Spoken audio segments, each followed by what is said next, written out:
Hello and welcome to the Euro What, episode number 72 for the week of January 13th, 2020. I'm Ben Smith and I'm joined today by Mike McComb. Hey Mike. Hello.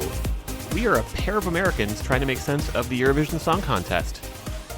Howdy Mike. How's your week going so far? 2020 has been just chock full of everything, I think. Yeah, we're like, 2 weeks in? We're in 2 weeks in and it just feels like so many more. And I think that's partially just because there was a lot of Eurovision last week. Like a lot of things happened. Yes, we are in the full swing of it, which is exciting. It gives us stuff to talk about. I guess the first one to mention is we have another artist added to the list of confirmed performers. The Netherlands announced that Jeangu Macrooy will be their singer in Rotterdam. We have a J. Yay, yes. Although I don't recall seeing his name coming up in any of the speculation, so LOL. Yeah, yes. JK on the JK. J. I don't know. Yeah. So a little bit about Jeangu. He is 26, originally from Suriname, and his genre is modern soul. He might be recognized from an ad that HBO put out using one of his songs called Gold. Which was highlighting like Game of Thrones, Boardwalk Empire, just kind of their whole slate of shows around, I want to say like 2014, 2015. Mm-hmm. In terms of other notable things that he's done recently, he played Judas in a TV version of The Passion that also featured Glennis Grace, who you might remember from America's Got Talent a couple summers ago. We talked about her on the podcast because she also represented Netherlands at Eurovision in 2005, I want to say. And then Esquire has also named him one of the best dressed men of the Netherlands in 2018.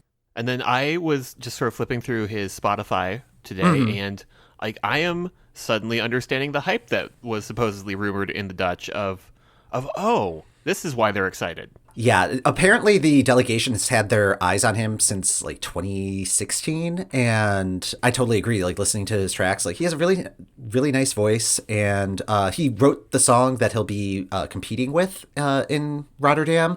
No details just yet on what that song entails, what letter it begins with. None of that. Yes, so things like that. But yeah, but no, like there was like a freshness to his sound that I was appreciating. Mm-hmm. Like particularly that track Gold, it doesn't sound like anything that I've heard recently at Eurovision, which is really exciting. It's just like, ooh, good, a new genre. Yeah, one that piqued my interest today was a track off of his album from last year called Dance With Me, where it was also just, oh, this would be exciting to hear at Eurovision. I'm kind of glad that he has a fast pass.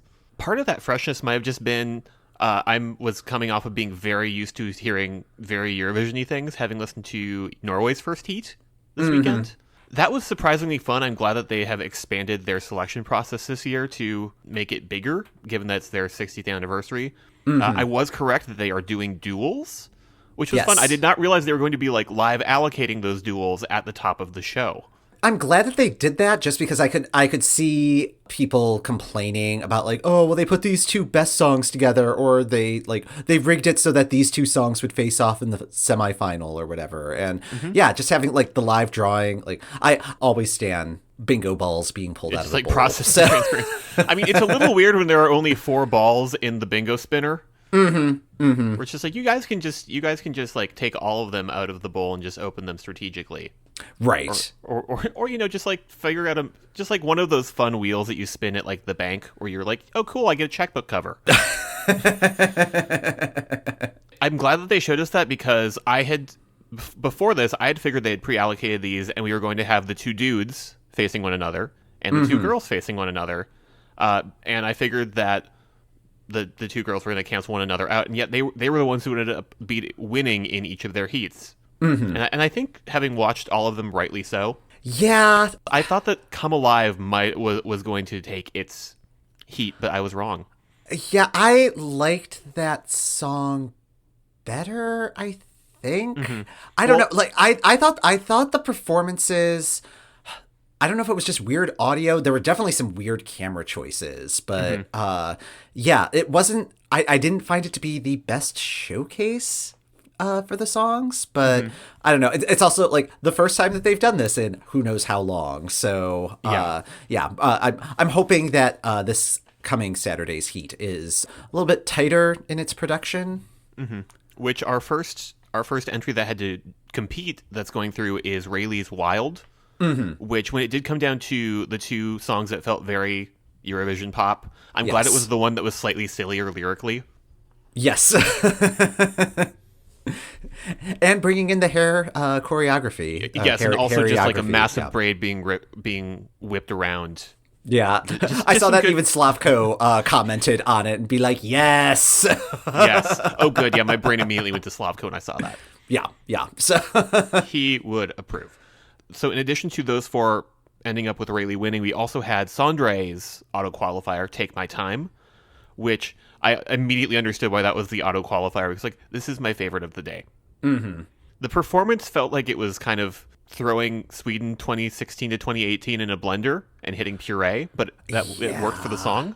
Yeah, the tone of the song was very dance you off. The staging was very I can't go on. Right. I'm not sure how that's going to work in the long run, but I feel confident that Norway knows what it's doing. Norway knows what it's doing. So this Saturday, Eastern Norway has their turn at bat, and we have How About Mars by Jaeger, which is a great song title.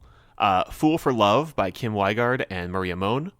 One Last Time by Rain Alexander, and The Start of Something New by Tora Peterson.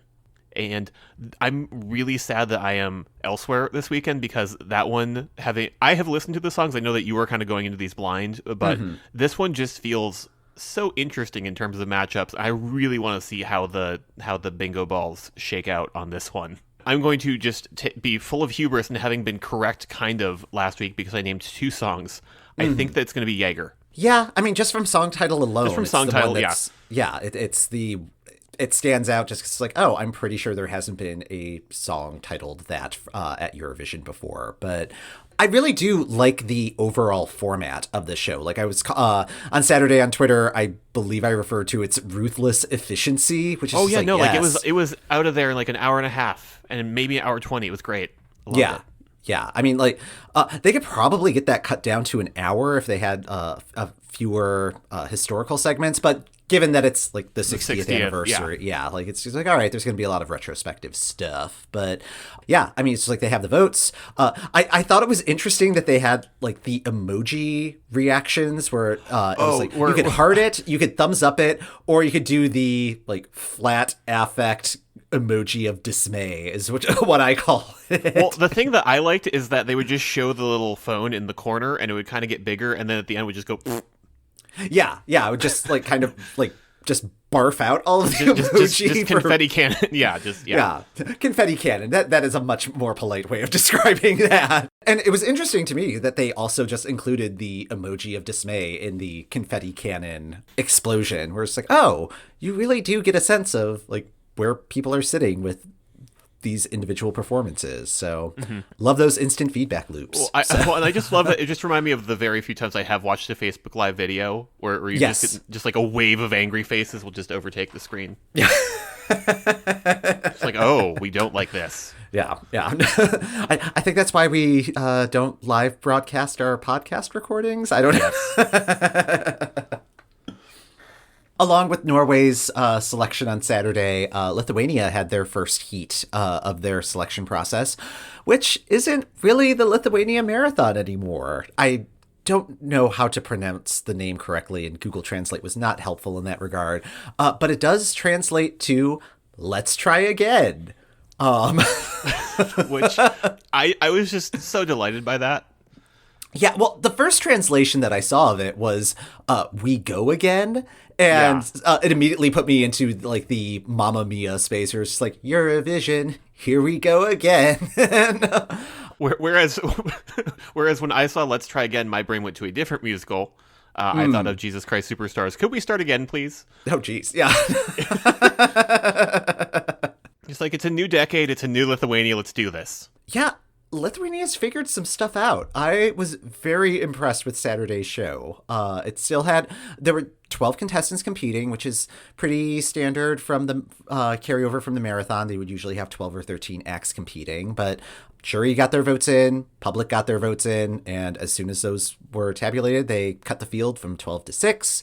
They're going to do that 2 more times, and it's like, oh, again, not quite as ruthless efficiency as Norway, but we're getting warmer. Yeah, we're getting there. And like, so I focused entirely on Norway and then realized, oh, wow, we're done in an hour. I'm going to switch over to Lithuania because they have 12 entrants. That means they're still going.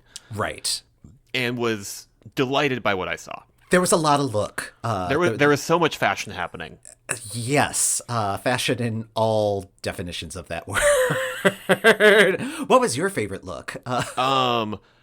As someone who has become very fond of bright yellow in my wardrobe, immediately coming in on me and I's drip, yes, was just it was an experience of mentally going, oh, I wonder what Lithuania is doing right now, and just coming into that as the first full entry I listened to, where I'm just like, oh, this is a Lonely Island sketch. Oh yeah, like that is Andy Samberg's character from Dick in a Box. Wow. Yeah, it is. Yes. Yes. And then, like, my favorite thing is that it's been so long since we've had a pop song that starts with one half of a phone call. Mm-hmm.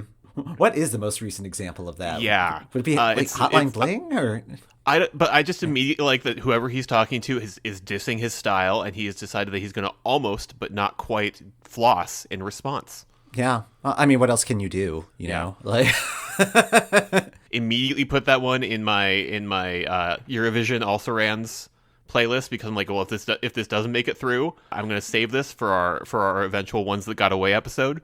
Yep. Yeah. And compare and see how much I still love it. But no, like I'm just so happy that it made it through, because I'm just like, good. That means that there will be video of this online that I can show to people and be like, no, you need to be watching this. You need to be watching this. Yeah. And like, it was also kind of giving me Lie to Me vibes, which I'm almost certain that that's what they were trying to go for in terms of styling. And if people are still into that style, I could see this making it to the Lithuanian final and being a contender. Mm-hmm. I don't know if it should win, but it's interesting. Yeah, like, I'm not sure I love it enough to win, but I definitely want it in, like, the final. The other one that really grabbed me, it was Gabrielas Vagelis's Tave Sharandu, which was the last song performed. Mm-hmm. He started singing from the audience, and I was like, is he wearing a short robe? No, he was wearing, like, a very silky men's pajama set with shorts, and then big tube socks and trainers. It was so distracting from the song. Like, that was the thing that kind of bothered me about the performance. It's like, wow, there are so many, again, fashion choices happening on stage, and I'm hoping that that's something that gets fixed for future performances, because it really is a lovely song. It's a beautiful song, and I've played it like way too many times on Spotify since then. I'm just like, you know what? The clothes are fixable. Like, because I didn't even mind the movement. The movement was great. Yeah, that one was towards the top of the scoreboard. Like, it made it safely through. So hopefully that one can make the final as well. The winner of the heat was Monica Maria, all-star from last year. All-star from last year, looking like she had a thing to prove this time. Yeah, like you could tell that she wants this.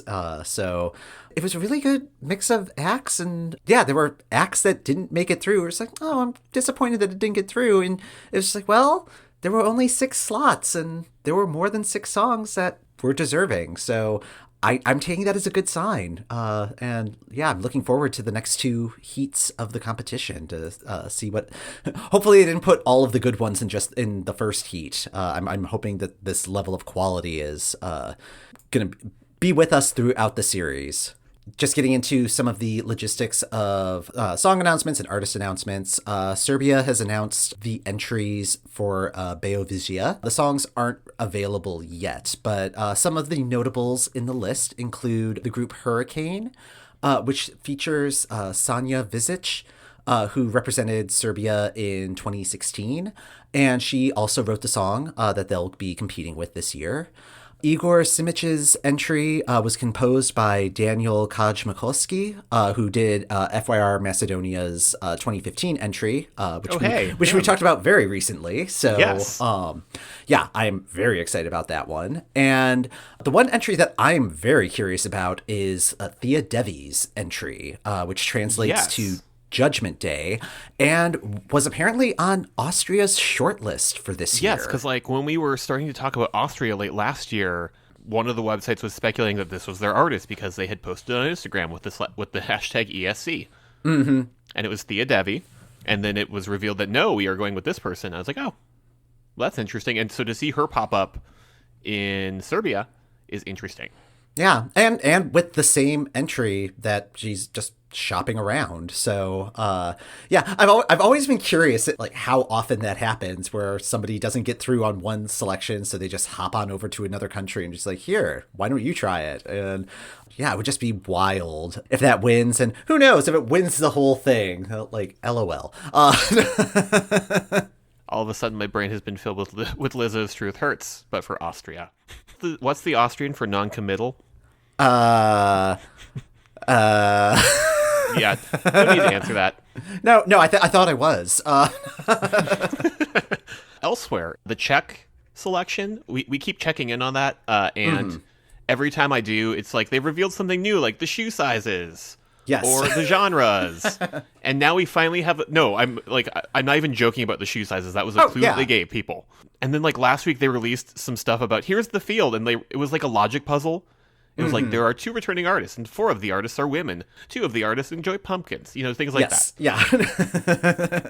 So now they have released the full slate, and we know who the acts are. So the returning artists are Barbara Machoa and then Pam Rabbit, both of whom were part of last year's. And we mentioned Barbara Machoa as we thought that she had... Yeah, we did. Yeah. All of those Lana Del Rey vibes. She should have been selected, but that's okay. She's got another chance. It's okay. She has another chance. It's fine. But and you really liked Pam Rabbit, didn't you?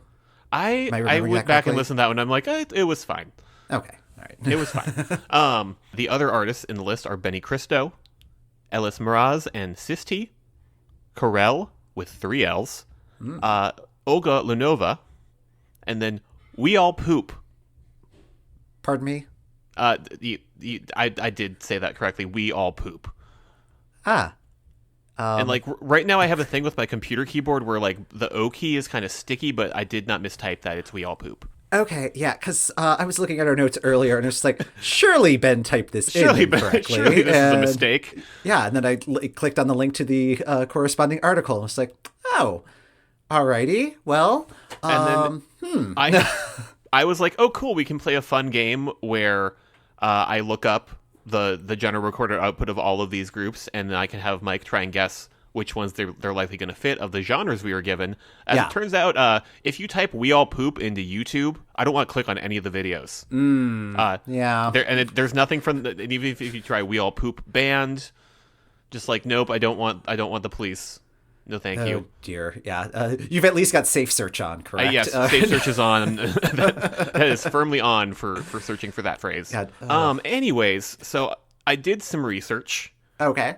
And tried to figure out who would describe themselves as what. And here are some thoughts. I have no clue if these are correct thoughts because it's very hard to do, and I could not find one of the bands for reasons previously mentioned. Yes. Actually, no, I'm pretty sure that We All Poop is the plain coincidence punk pop, because if you're naming your band We All Poop, yeah, and you're asked to provide the genre for your band named We All Poop, you're also going to just do that. Well, I mean, there is organic pop. Yeah, but I'm pretty sure Olga Lunova is the person who described their sound as organic pop, having listened to a few of her videos on YouTube.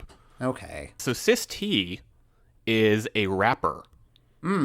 So and Benny Cristo is also kind of in a space that wasn't fully what I think of as reggaeton. Okay. I have those two pegged as potentially the reggaeton. Ellis Miraz is a vocalist.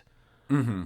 I'm not sure I would consider her Afropop, but just trying to figure out which of those two goes there. I actually have Pam Rabbit pegged as the emo pop because finding another video from last year that was released around the same time as her song for last year's selection, it's a little bit closer to that side of things. That makes sense. Yeah. I could see that argument, yeah. I think Barbara Machoa probably describes her stuff as dream pop. Yeah, either dream or indie. More than indie. Yeah. And when I think dream pop, I think of stuff like Beach House, but you could interpret that different ways. Yeah. Which would I mean, so many of these descriptors are just like, whatever. Are just like, sure, I guess, if you say so. So we will know more when the songs are actually released a week from today. Yes. On the 20th. We are recording on the 13th. Watch, like, 3 weeks from now, we're standing for We All Poop the way that we were standing for Hatari last year. It's fine. It's fine. That was the first thing that occurred to me today was, what is this year's Hatari for me? Yeah. I really hope it's not We All Poop. I really hope it's something closer to Drip. Maybe we should move on. We should definitely move on before we had to slap an explicit content one on this week's episode. That was all the stuff that happened in this past week, and there's a lot of stuff that's coming up this week. Portugal is announcing their artists and songs on Wednesday for Festival de Canção. Latvia has already made some moves. This past week, they released the videos of the acts that have auditioned to compete at this year's Supernova. There are a lot of familiar faces in this year's field, particularly Marcus Riva and Samantha Tina. They are Marcus Riva. I believe this is his 6th or 7th attempt to represent Latvia. I was about to say Marcus Riva, always the bridesmaid, never the bride. Right. And then Samantha Tina, this is either her 5th or 6th participation. So Samantha Tina, always the bridesmaid, never the bride. Yes. Yes, it's a very large bridal party in Latvia. And each of them, they're performing separately. They're not a duo. But each of them are performing songs co-written by Aminata. So that's an exciting twist to this. The shortlist is going to be reduced to 8 by the Latvian jury. So there's not going to be any semifinals. It's just going to be the one national final show to determine who is going to represent Latvia at Eurovision. We will find out who those 8 are on Thursday. And then there's an audience vote in the final that will be happening on February 8th. But they also, and this is consistent with years past, they'll be taking like social media and streaming services into account for voting. So like YouTube views, possibly YouTube comments or thumbs up or what have you, possibly Spotify streams. Like they pull in a lot of data to make their selection. It's not just a straight up jury vote plus audience vote. So yeah, that should be exciting. And like, again, like Latvia has a pretty interesting field to choose from. I'll be very curious to see how this field gets reduced. Yes, as somebody who had the big playlist of all 20-something playing on Friday, I'm very interested to see how they're going to cut that down to just 8 of them. I think that's one of the things that I love about the Supernova process is like we get to see these auditions and they're filmed like real television performances. So like everybody was basically performing with their backing track. Mm-hmm. But the thing I liked is that you could see who had done this before and who was kind of a deer in headlights. Yeah, we'll have a link to that playlist in our show notes, and it's worth checking out. There may even be some tracks from there that get pulled into our Ones That Got Away section. R.I.P. Alligator 2019. So true heads will remember what that one was. Let's see. Also coming up this weekend, Iceland will be announcing their songs and artists for Song Verkeppnin. I am so excited to see what that field looks like this year after last year. Yeah, because my understanding is they received a record number of submissions because things went rather well for Iceland. Iceland I think gets into Eurovision. To be very excited about their home field and then see that we don't have to just send someone doing a very nice pop song. We can send something more out of the ordinary. I'm really excited to see what comes out of that pool this year. Yeah. It's going to be a whole bunch of wild cards, and I think we're going to be all the better for it. So, yes. And along with wild cards, Slovenia's EMA Fresh will be having its final on Saturday. So EMA Fresh was an online contest for up-and-coming music acts to win one of two wildcard spots in the Slovenian final. They announced the first 10 acts for Slovenia's EMA national final last month. And then there are these 2 slots left that will be coming from the winners of this fresh competition. And it's proven to be so popular that they're actually making it like a real show. So that'll be one to watch along with Lithuania and Norway on Saturday. So TV schedule is starting to fill up. It's very exciting. So it is very exciting. As these songs are made available on Spotify, we are going to be putting together all of our playlists. So the individual countries, we also have our master playlist of every song that we can find that is competing in these various national finals. So it's slowly but surely starting to fill up. We have all of the ones for Estonia. The last track was made available a couple of days ago. So all 24 of those songs are available. Songs from Lithuania are trickling in. Norway's been releasing their songs. Yeah, that list will be slowly building up as selection season continues. Definitely check out our Spotify profile because we've got a whole bunch of stuff going on there. Mike, I think that was a sufficient amount of Eurovision for this week. It feels like a lot, but we're not even close to Super Saturday yet. So. No. This is just beginning, and yet there's so much. Yeah. This is the warm-up, the stretch, before we really get into the nitty-gritty of selection season. That's going to do it for this episode of The Euro What. Thanks for listening. The Euro What podcast is hosted by Ben Smith, that's me, and Mike McComb. That's me. You can find us on our website at eurowhat.com and on Twitter and Instagram at eurowhat. We'd love to hear your comments, questions, and topics we should talk about in future episodes, so go ahead and do that. You can subscribe to the Euro What on Apple Podcasts, Spotify, or the podcast app of your choice. Be sure to check out our Spotify playlist inspired by this episode. We'll be back next week to try and make sense of what's new in Eurovision.